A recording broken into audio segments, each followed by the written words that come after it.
मुंबई में समाज सेवा, समावेशिता और महिला सशक्तिकरण का प्रेरणादायी संदेश देने वाला एक विशेष कार्यक्रम आयोजित किया गया।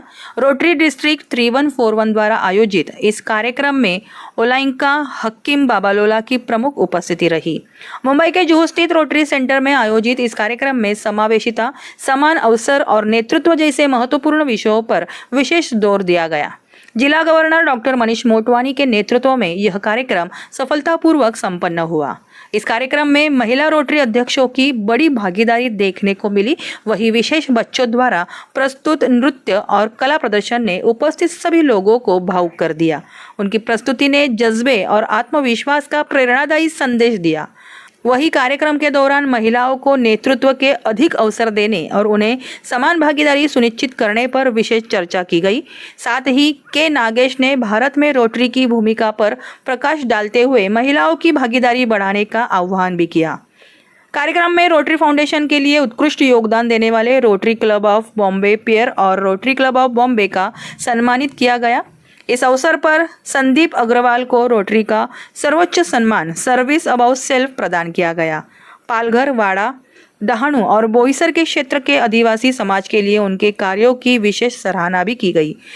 अपने संबोधन में ओलाइंका हकीम बाबालोला ने रोटरी की सामाजिक छवि को और मजबूत बनाने और महिलाओं को नेतृत्व में अधिक अवसर देने की आवश्यकता पर जोर दिया।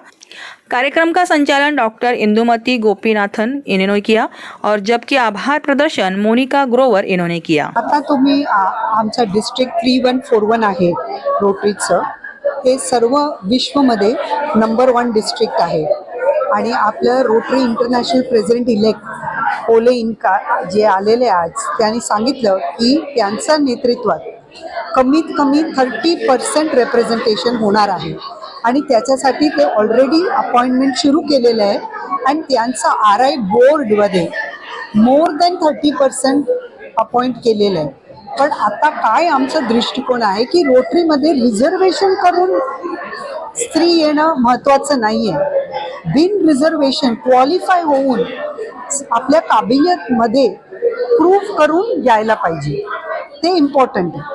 कारण रोटरीमध्ये आम्ही जेव्हा मेंबर्सला घेतात ते त्यांना अकम्प्लिशमेंट काहीतरी पाहिजे, ते त्यांच्या फील्डमध्ये त्यांचा अचीवमेंट पाहिजे, असं विमेन किंवा मेनला आम्ही घेतात। नुसतं रिप्रेझेंटेशनसाठी ट्रान्सजेंडर, रिप्रेझेंटेशनसाठी विमेन असं घेण्याचे काही महत्त्व नाही।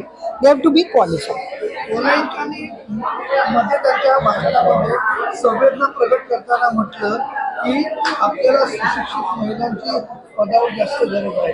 हे नेमकं असं वक्तव्य त्यांच्याकडून का आहे?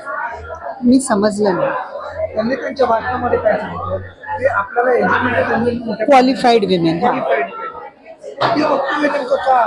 कारण रोटरीला नेतृत्व प्रक्रियेच्या महत्त्वाच्या महिला आहेत, त्यांच्या पाठीवर सगळ्या हाय म्हणजे क्वालिफाईड म्हणजे डिग्री नाही का सांगतात ते सक्सेसफुल बिझनेस विमेन सुद्धा होऊ शकतात। सक्सेसफुल कॉर्पोरेट लॅडरमध्ये चांगलं केलं ते पण होऊ शकतात। असं नाही क्वालिफाईड की डॉक्टर पाहिजे, इंजिनियर पाहिजे, लॉयर असं नाही।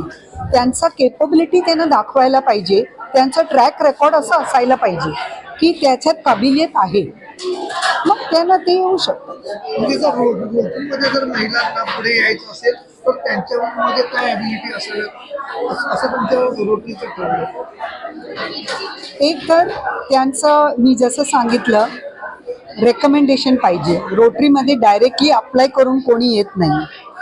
आपण कुणाला तरी जर आपल्या ओळख आहे आणि आपल्याला माहिती आहे की कॅरेक्टर चांगलं आहे, ते प्रोफेशनमध्ये चांगलं आहे किंवा बिझनेसमध्ये चांगलं आहे आणि त्यांना इंटरपर्सनल स्किल्स वगैरे काबिलियत चांगलं आहे आणि लिडरशिप थोडं दिसते आपल्याला आणि सेवा करण्याची भाव जे आहे ते चांगलं आहे आणि लोकांबरोबर बोलणं वगैरे ते असं चांगलं पाहिजे, मग ते लोक येतात। आणि ते पण आल्यावर एक प्रोसेस असतात रोटरीमध्ये, त्यांचं ॲप्लिकेशन फॉर्म अप्रूव्ह व्हायला पाहिजे बोर्डमध्ये। प्रत्येक रोटरी क्लबमध्ये पण बोर्ड आहे, ते लोक पण आणि ते विचारणार कुणालाही माहिती आहे का की काय त्यांचं अगेन्स्ट काहीतरी आहे का, कसं आहे त्यांचं हे, मग नंतर ते आतमध्ये घेतात। मॅडम आपलं नाव सांगा आणि मी डॉक्टर इंदुमती गोपीनाथन आहे, प्रोफेशनली पॅथॉलॉजिस्ट आहे आणि आता 28-29चं निवडून आलेलं आहे DGND म्हणून.